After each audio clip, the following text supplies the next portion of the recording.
A lot of this isn't going to make sense to you, and I'm sorry about that. I'm just going to start at the beginning, with the house.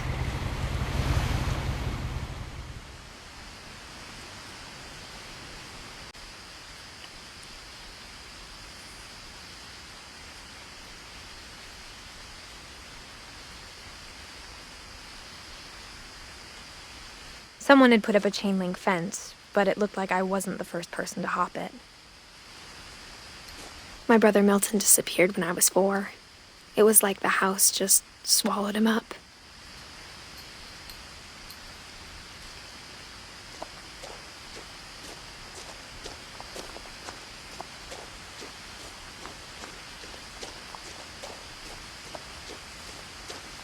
I lived here until I was 11, but I wasn't allowed inside half the rooms.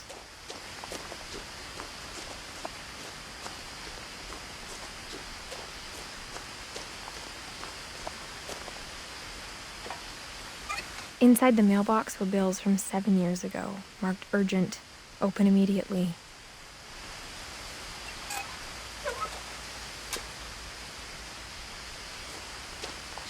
I hadn't been back since my brother Lewis's funeral.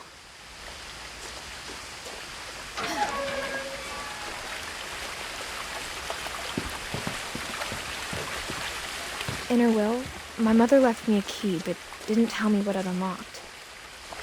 Maybe she thought I'd know, or she thought that the mystery would be enough to bring me back.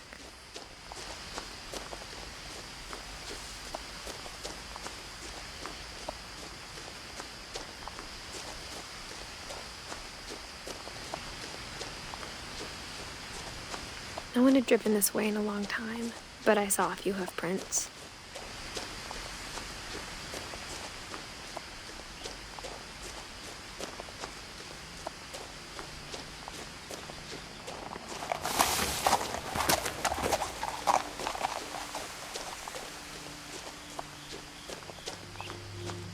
The truth is, even after I inherited the house, I never thought I'd come back to it. But now I had questions about my family that only the house knew the answers to.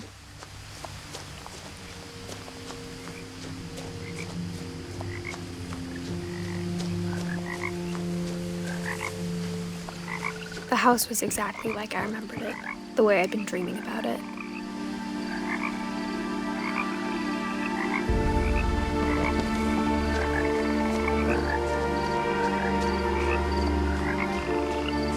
As a child, the house made me uncomfortable in a way I couldn't put into words.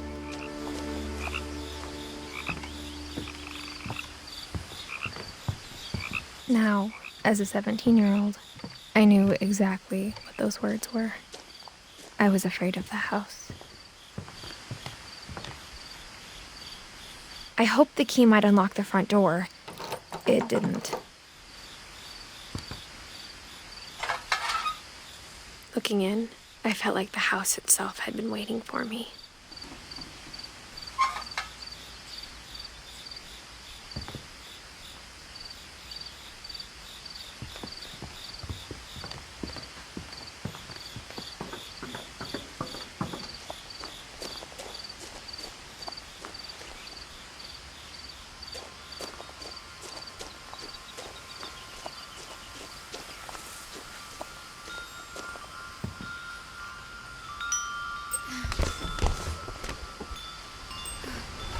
Crawling through the doggy door used to be a lot easier when I was 11.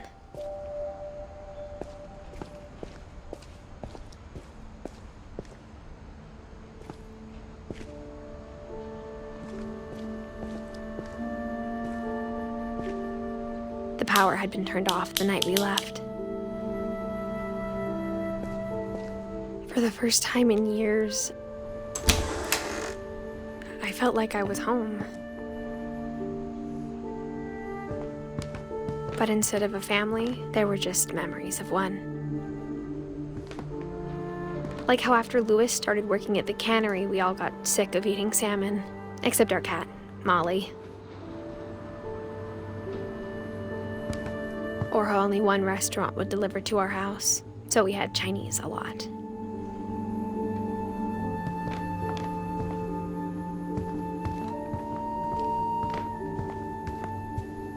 The table was still a wreck from the night we left.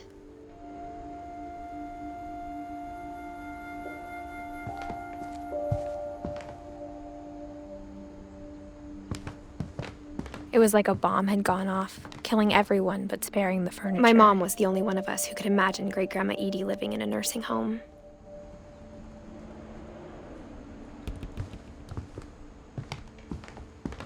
Nothing in the house looked abnormal. There was just too much of it, like a smile with too many teeth.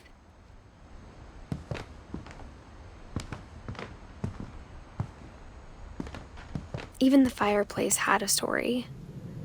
Edie told me the bricks came from the original house, after it sank.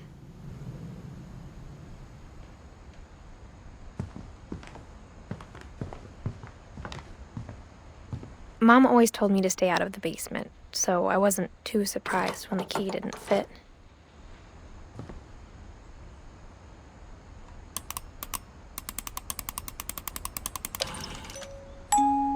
Great-Grandpa Sven built a music box for Barbara, along with the rest of the house.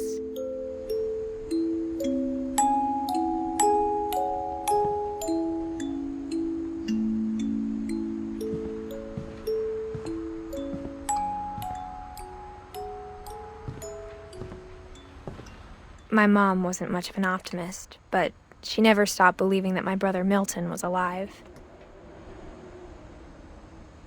A lot of things got left behind in the whirlwind of that last night.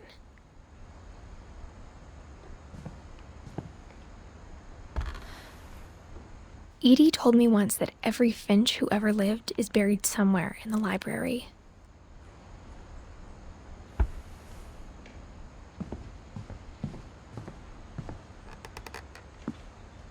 After Milton disappeared, Mom sealed up all the bedrooms. Then Edie retaliated and drilled peepholes.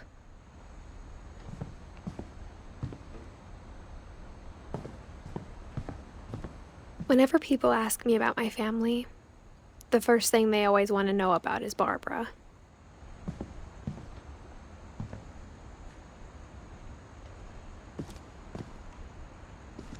Mom must have locked the third-floor stairs on the night we left.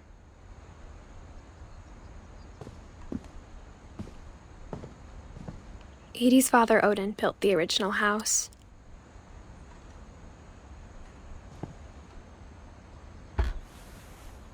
Barbara was a child star for 2 years, until America grew out of it.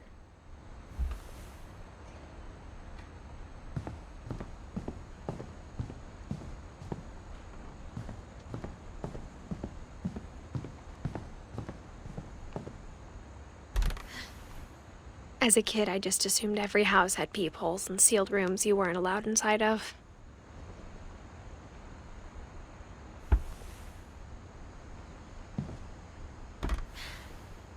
My Grandpa Sam spent 7 years sharing a room with his dead brother, Calvin.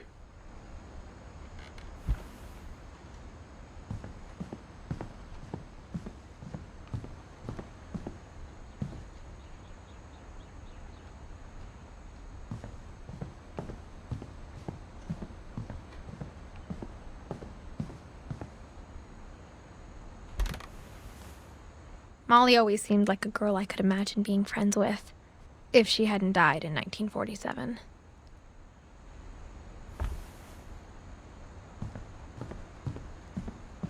I spent a lot of time playing in Great Uncle Walter's room.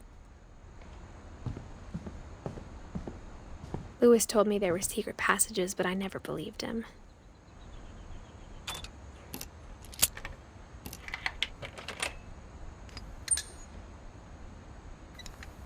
Turns out, my mom was really good at keeping secrets.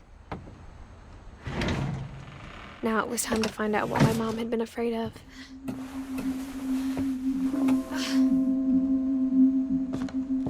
Reading this, maybe it sounds like I had a plan. From the paintings on the wall, it was clear my brother Milton had been here before me. But I had no idea what was behind that door.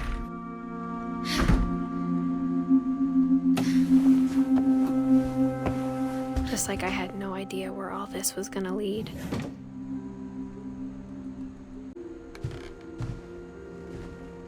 I grew up looking at Molly's room through the peephole. Molly's gerbil had a tiny bedroom with its own even tinier gerbil cage. Being inside for the first time, I felt like I'd stepped behind a painting.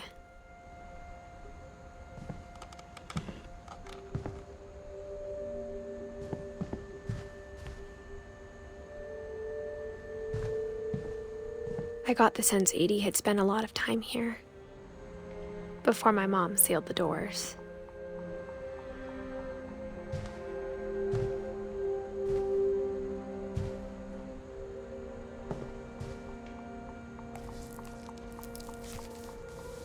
December 13th, 1947. Dear Diary, I'll be gone soon, but I wanted to tell somebody about what's gonna happen. It started when Mom sent me to bed without dinner.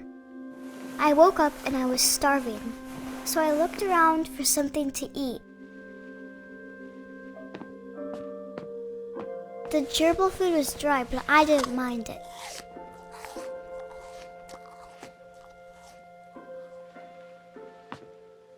My Halloween candy was all gone.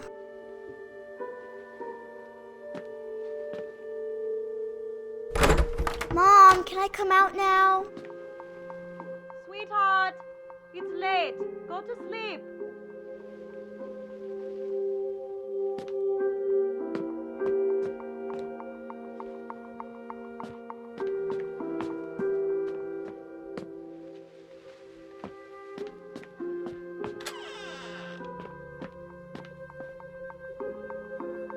I kept eating and eating.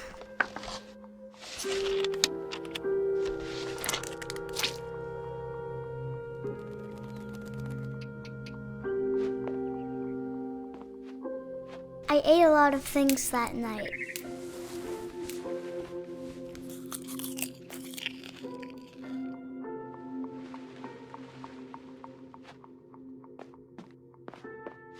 Then I heard chirping outside my window.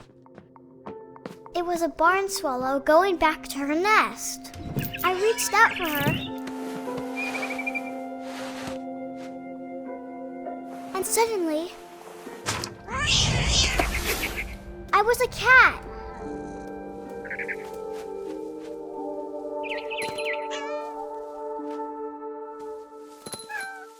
I tried to be quiet, but the bird was really scared.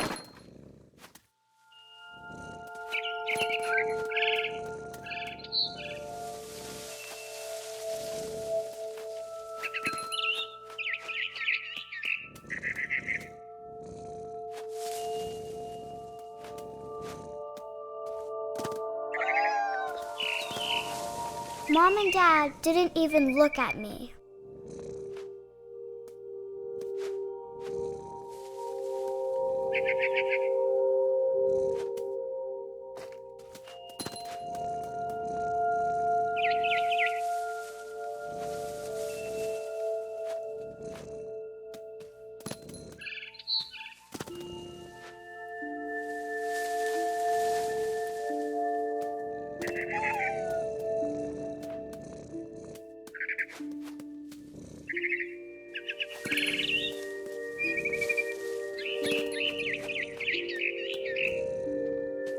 I jumped and I almost got her.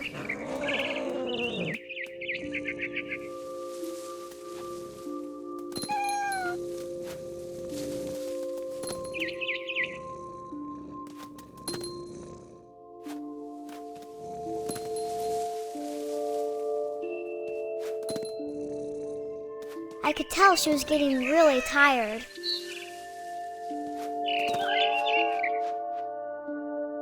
Now I was up in the big tree. I promised Dad I wouldn't climb it anymore. All I cared about was eating that mama bird. I gobbled her up. And suddenly, I was an owl. First, all I heard was the wind. Then I heard little teeth nibbling in the grass.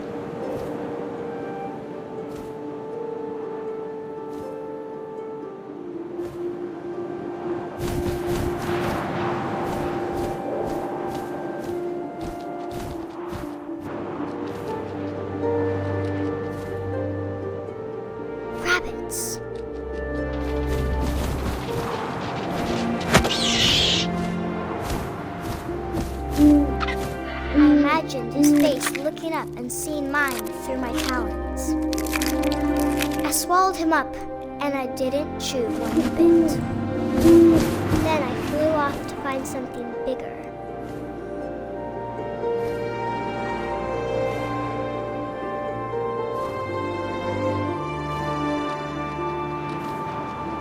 A mama rabbit.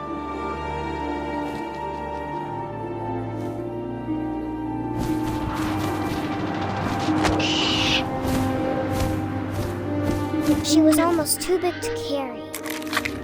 I started choking, but I couldn't stop eating. And suddenly, I was a shark.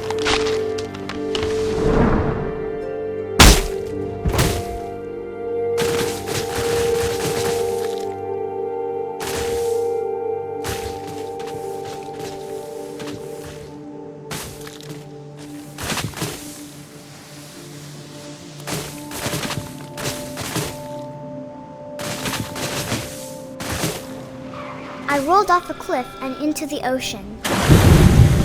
Now, I was hungrier than ever.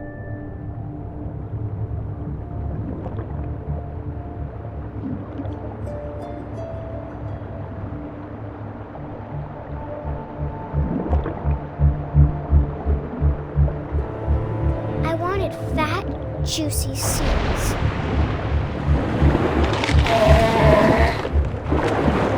Off her flipper, and it tasted really good.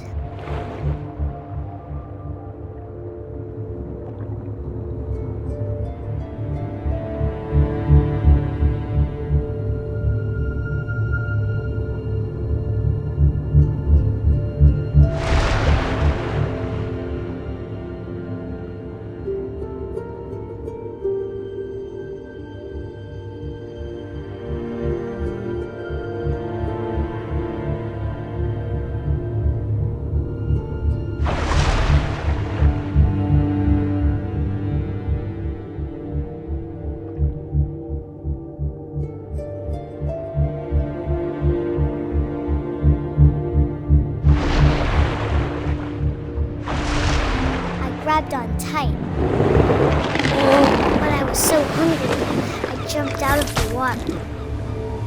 When I opened my eyes, everything had changed.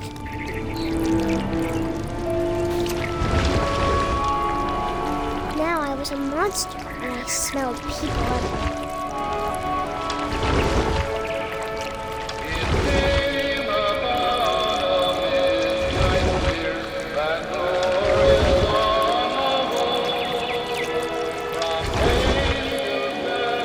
Was big and moved real quiet.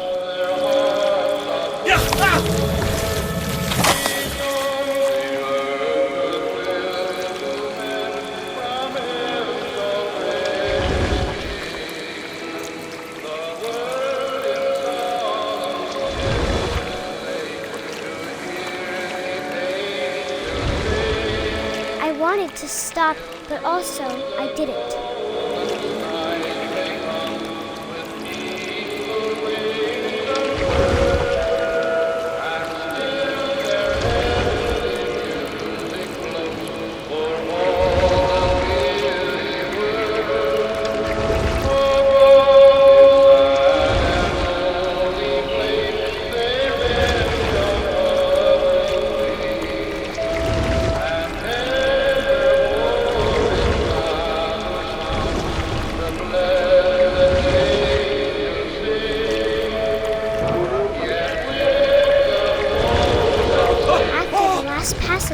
I was still hungry, and across the water I smelled something new, something I had to have, so I swam towards it.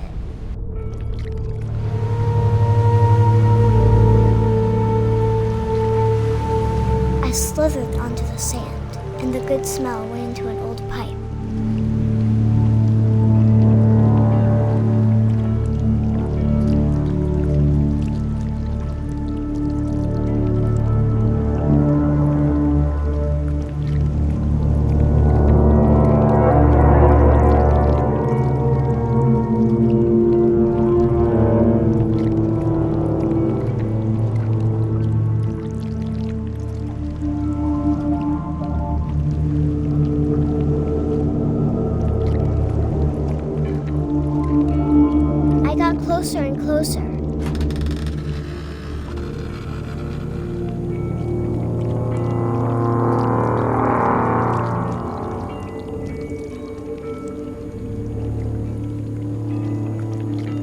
all my stomach started growling.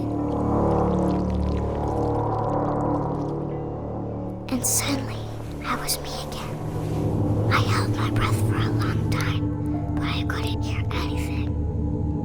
I think it's waiting for me to fall asleep. But it's not going to wait much longer. It needs to feed, and we both know I will be delicious.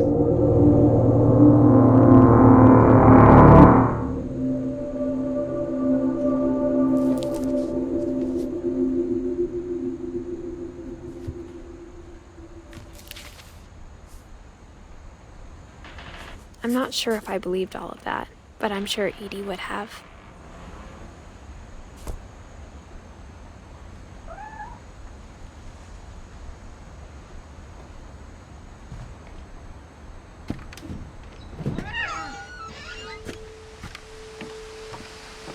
This will be obvious later, but my mom never told me any of these stories.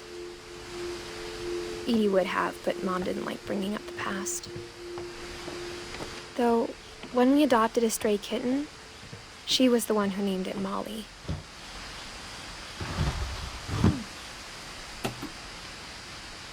I spent a lot of time in Great-Grandma Edie's room. Her room was like a museum. For 500 years, Odin Finch buries the latest victims of the family curse, his wife Ingeborg and their newborn son, Johann. On January 7th, 1937, he set sail with his family and his house, hoping to leave the curse behind. But 40-foot waves off the coast of Washington send the house and Odin to the bottom of the sea. Odin's daughter Edie, with husband Sven and baby Molly, step ashore on their new home, Orcas Island. Odin Finch is the first to be buried in the new family cemetery. His daughter Edie is already dreaming of a new Finch house.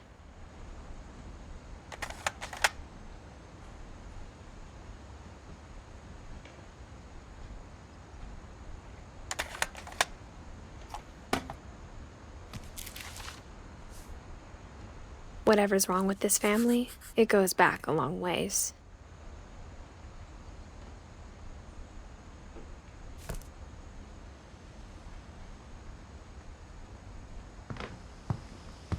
Edie knit me a new pair of gloves. Louis died a week before we left, but Edie had already started to memorialize him.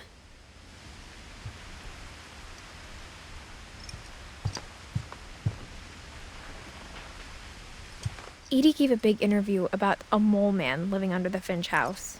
My mom was furious. I hadn't thought of myself as Edith Jr. for a long, long time. When Edie told people Sven was killed by a dragon, she could also have said he was building a dragon-shaped slide that collapsed. She could have, but she didn't.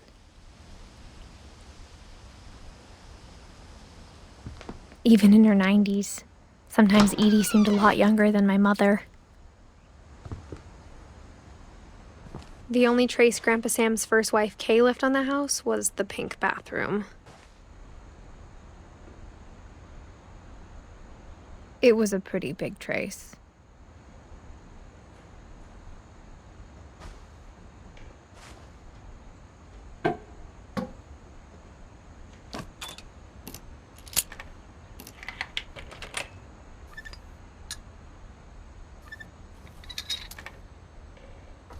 There's a secret in this bathroom. It's in the last place you would look. It isn't in the cupboard. It's hidden in this book.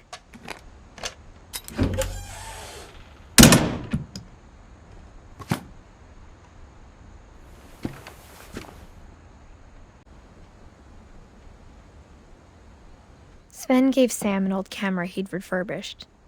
He never put it down.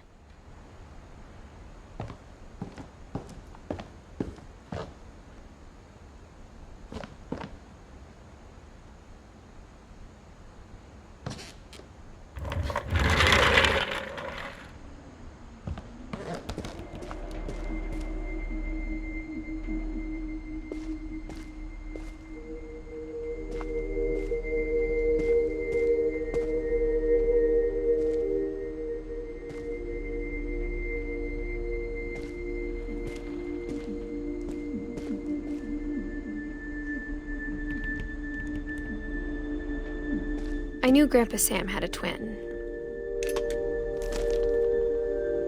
and that he never talked about him. I guess my grandpa didn't like history any more than my mom did.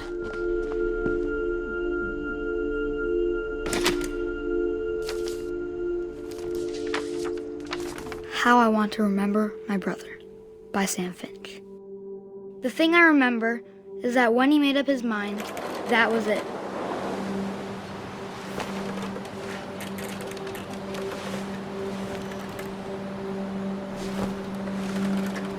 My brother said he'd die before he ate another mushroom, and he did.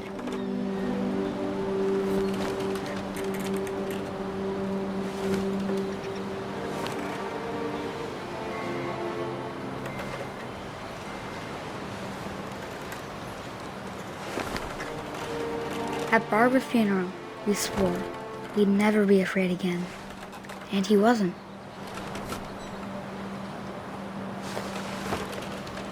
I think Calvin always wanted to fly. Sam! Calvin! Dinner's ready! Coming! But that day, he finally made up his mind to do it. I told him going around was impossible. Maybe if I hadn't said that,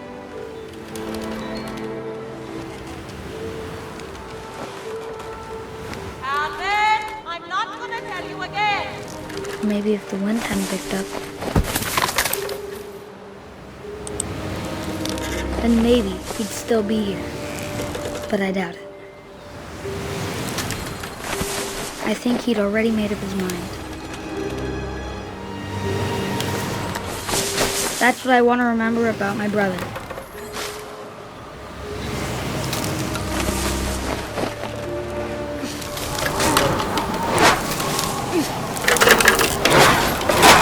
The day he made up his mind to fly.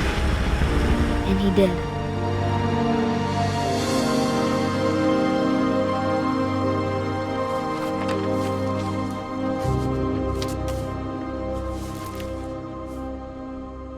Calvin's story felt strangely familiar. When I was younger, I remember trying to do the exact same thing.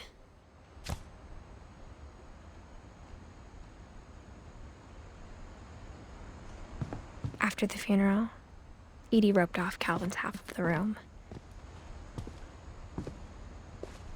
Mom said Grandpa Sam enlisted at 18 and never set foot in the room again.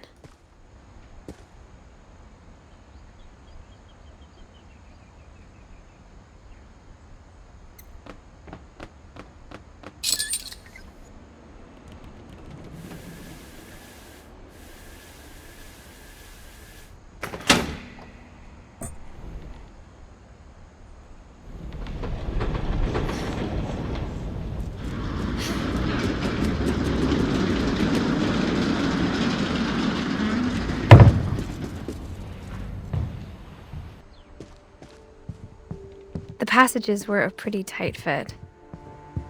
They'd obviously been built for smaller hands and bellies.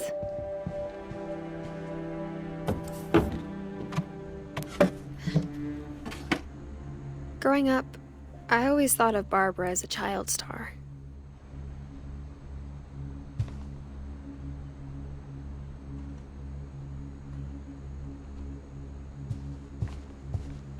I never thought about how hard it must have been for her afterwards.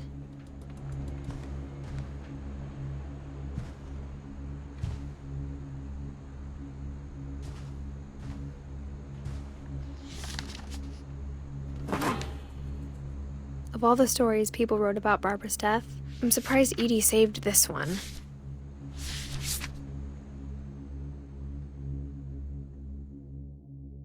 Old Jack here with another ghastly tale inspired by America's most unfortunate family.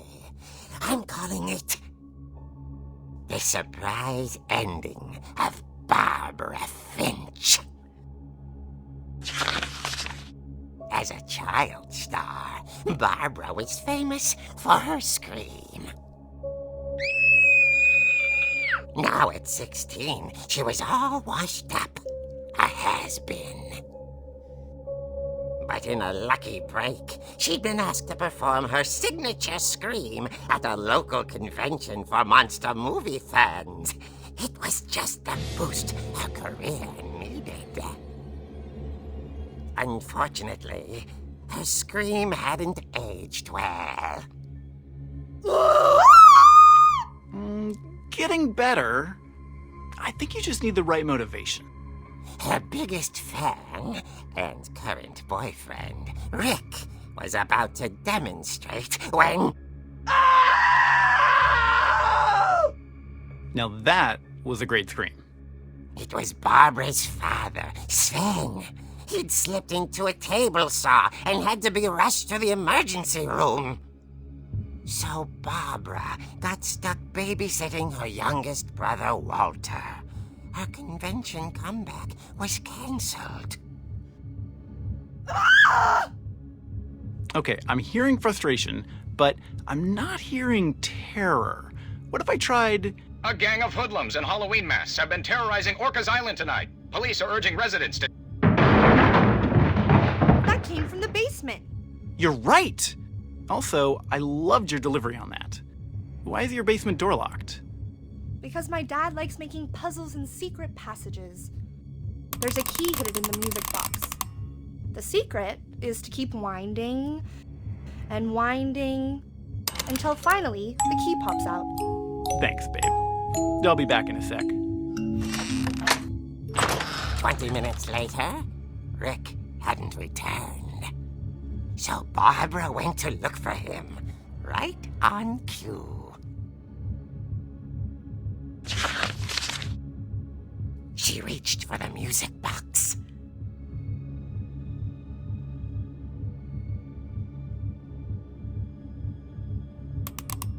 And as she wound the key, she listened for Rick, but the house was silent.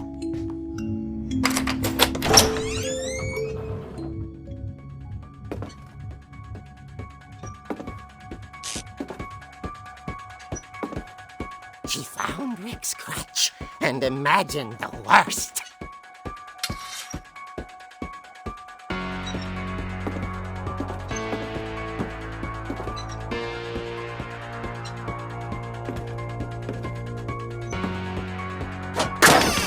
The gang's leader is the infamous Hookman killer, Dr. Carl Hamill, who impaled and then ate his family 10 years ago tonight.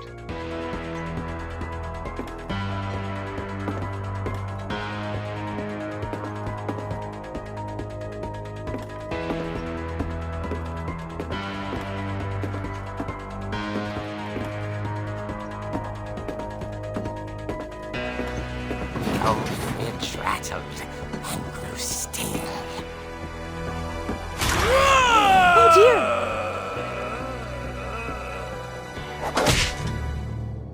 Oh! Rick? Barb, relax. I was just trying to scare you to help you find your scream.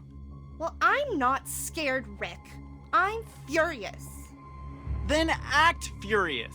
All I'm getting from you now is that you're hurt and confused and She threw him out, but she kept a little something to remember him by. Barb, have you seen my other crutch? And she was still holding it when she fell asleep watching the Late Late Picture Show. Hours later... Barbara! Walter, what's going on up there? Ah! Okay, I'm coming up. But if this is a trick, you're dead, Walter.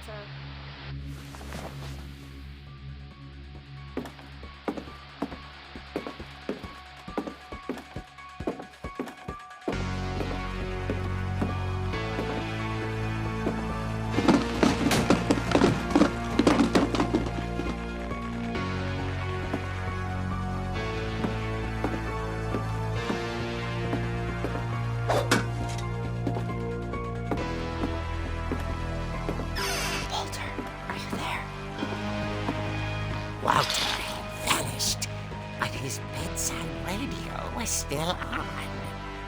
Orcas Island police describe the man as 6 feet tall, with a steel hook for a hand.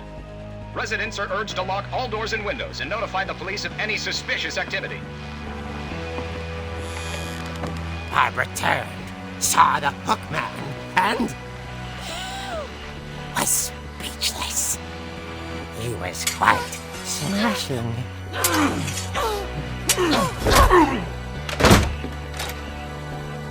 And he was. He couldn't get enough of Barbara. Okay, Barbara, there's gotta be another way out of here.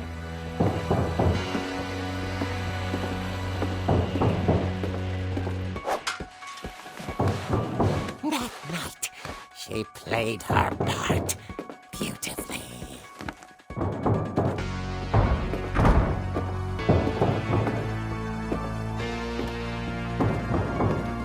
Molly's door hadn't been opened in years. The hinges groaned.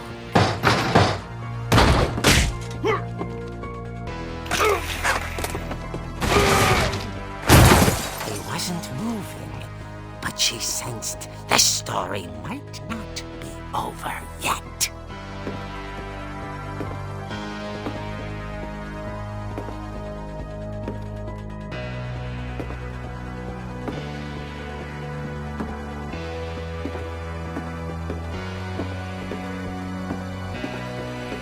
The hookman had vanished.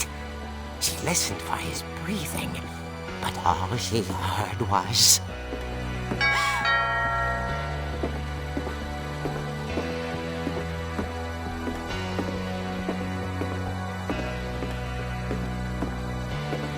At the door, she heard whispering.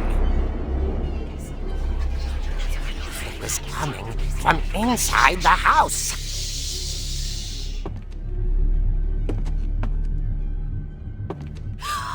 Oh dear.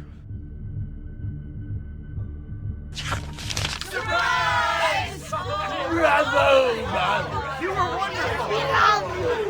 monsters had come to surprise her. Edie told me all Barbara wanted was to be remembered, as absurd as that comic was. Maybe what Edie saw was a happy ending.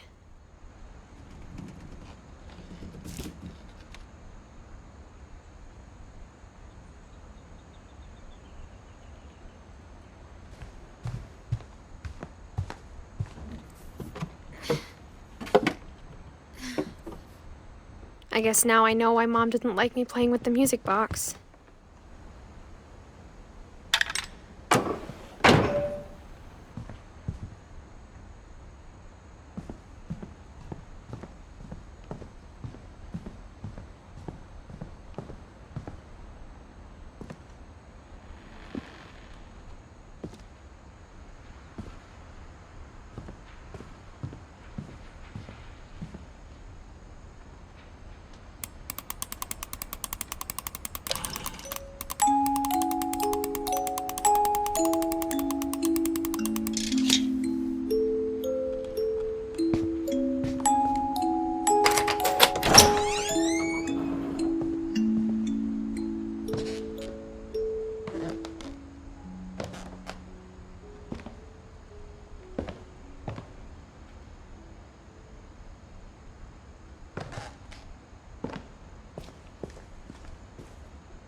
Mom said the basement was off limits, unless I wanted another tetanus shot.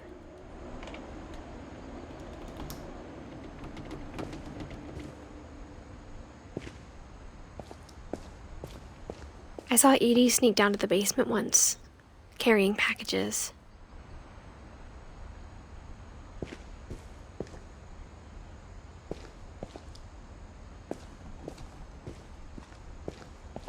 I thought maybe she was hiding presents. It turned out she was hiding a lot more than that.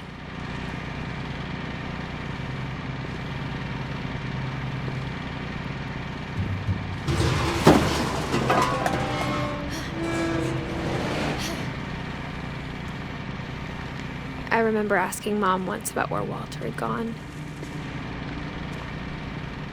She said after Barbara died, he got as far away as he could. If there's a pattern in all these stories, I think it's that none of us has gotten very far.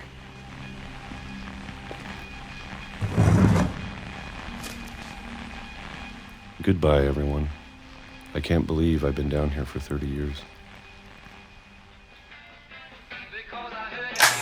On that first day, after the shaking started, I didn't think I'd survive a week.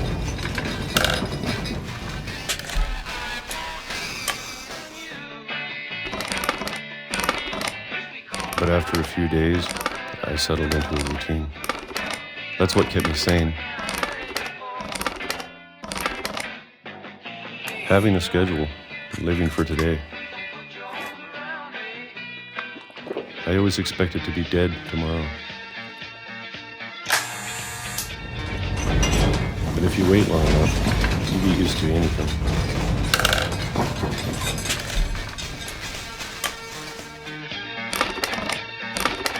Even a monster on the other side of a door starts to feel normal. Almost friendly.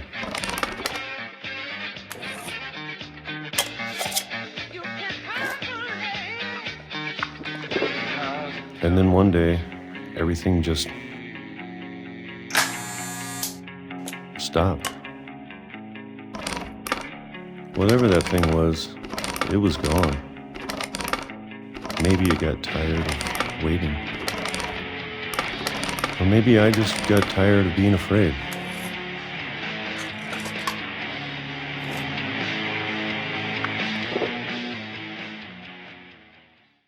It's been a week now, the longest in 30 years.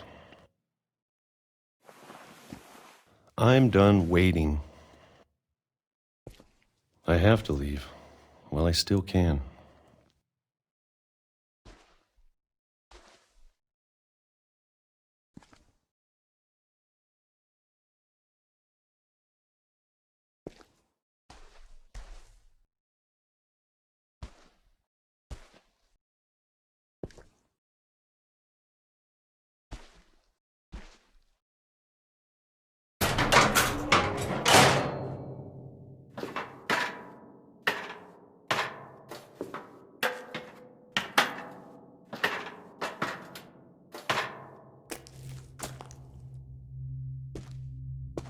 I know it's out there, somewhere. Whatever killed Barbara and Molly and Calvin.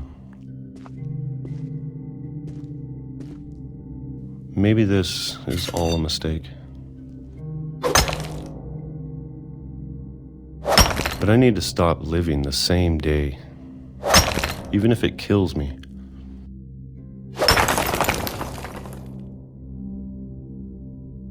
Whatever's out there, I want you to know I'm ready for it.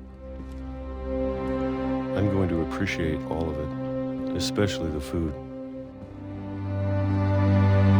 I don't mind if I only have a year left, or a month, or a single week. I'd be happy with one more day. I can already imagine the sun on my face.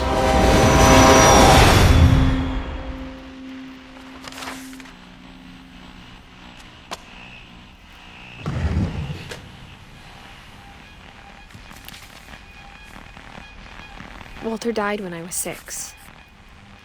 I can't believe my mom never told me he was down here.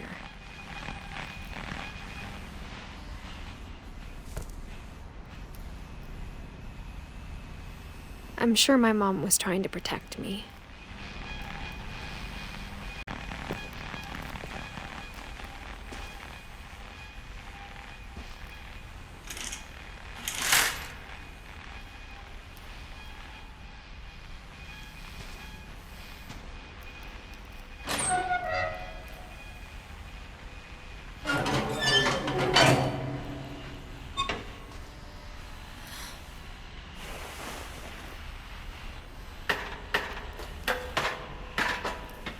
Maybe she was afraid I'd end up like Walter. But if she never told me about an uncle under the house, I can only imagine what else she was hiding. I don't want to make the same mistakes she made. Trying to bury something that's still alive.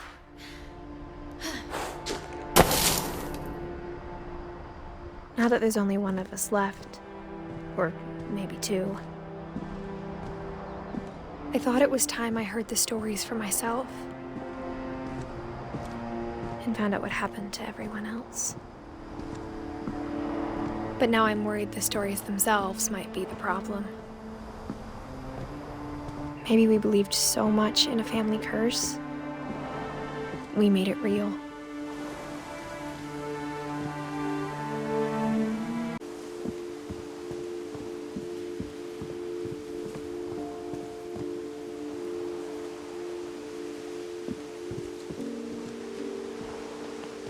I don't know if I should even be writing this.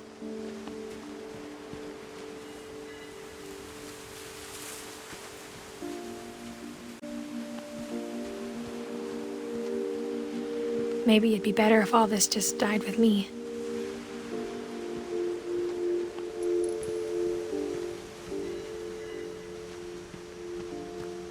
But I thought you should know about your family.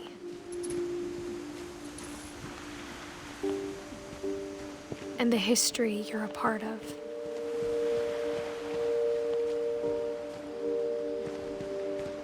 Though to be honest, I feel as lost as you probably do right now.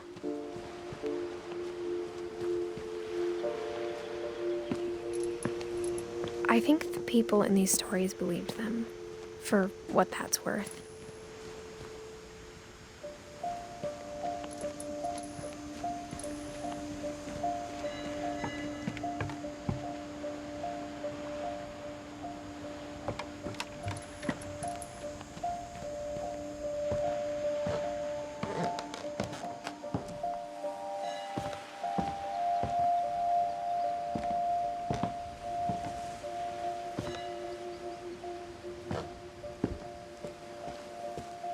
And when you look at the house, that history of imagination and stubbornness and madness, any of it seems possible.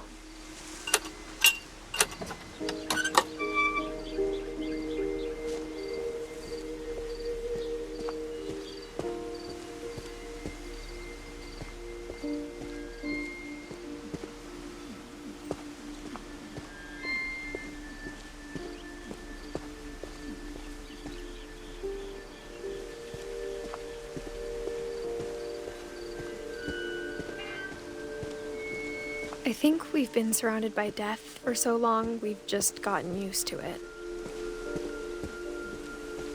What kind of family finishes building a cemetery before starting the house?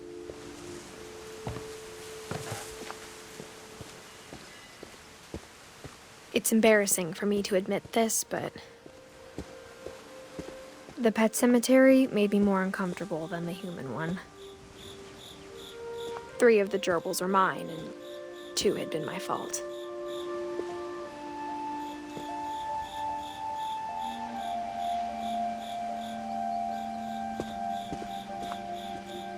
Sven built the house, but it was Edie who designed the cemetery.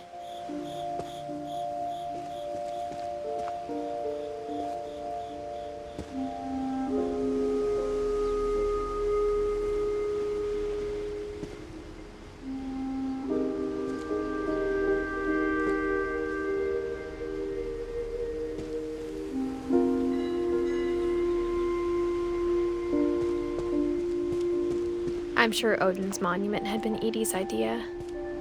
My mom was always trying to move on, but for Edie, the past never went away.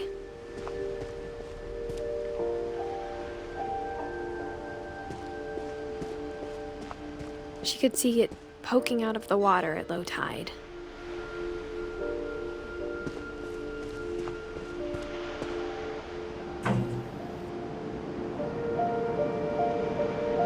Edie said she dreamed about the old house every night.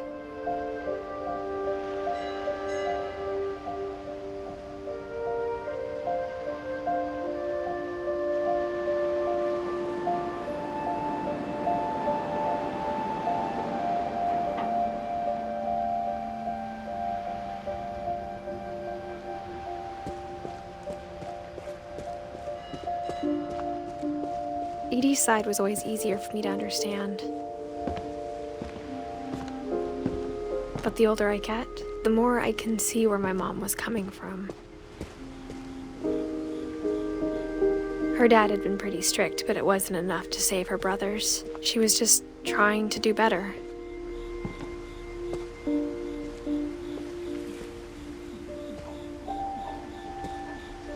She lost 2 of her brothers, just like I did.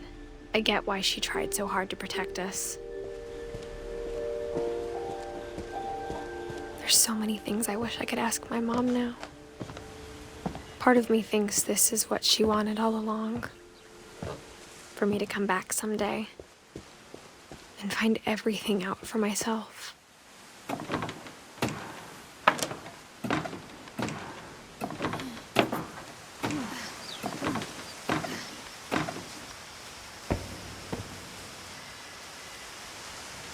But looking back on it now,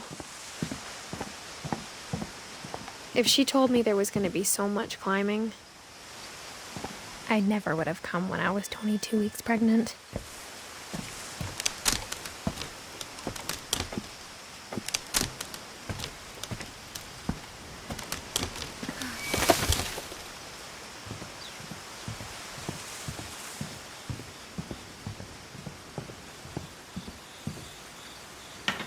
I never met Grandpa Sam, but I think he and my mom had a lot in common.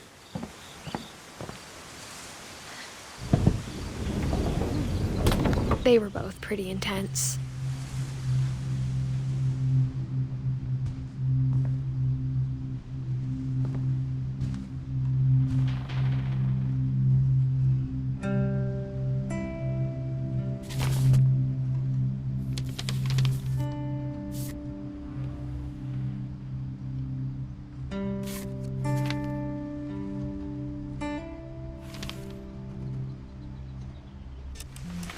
Dawn, I promise, you'll never forget this weekend.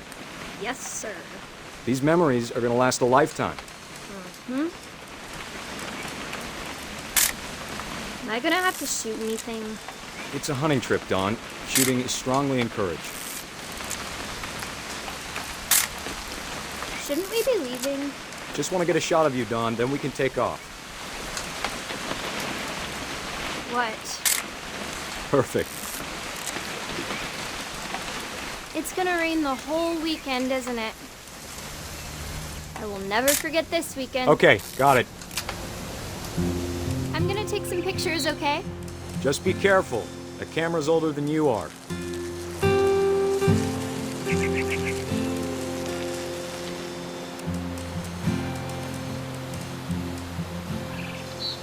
You're right, Dad. It's starting to clear up. Still freezing, though. Definitely should not have drunk all that coffee. Hey! That's a keeper. I'm just saying, I'm not always gonna be here, Dawn. You'll need to remember this stuff, if you want to survive. I'll be fine, Dad. You know who else thought he was gonna be fine? Some guy who died. Dawn, I'm being serious. I know, Dad. You're always serious. Doesn't being out here make you want to chill out? Well, to tell you the truth, I haven't been out here in 20 years.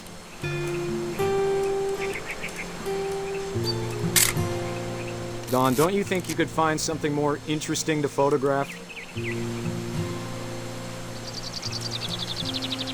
Last time I was with my brother Calvin. Man, that was a great trip. Your grandpa Sven taught us how to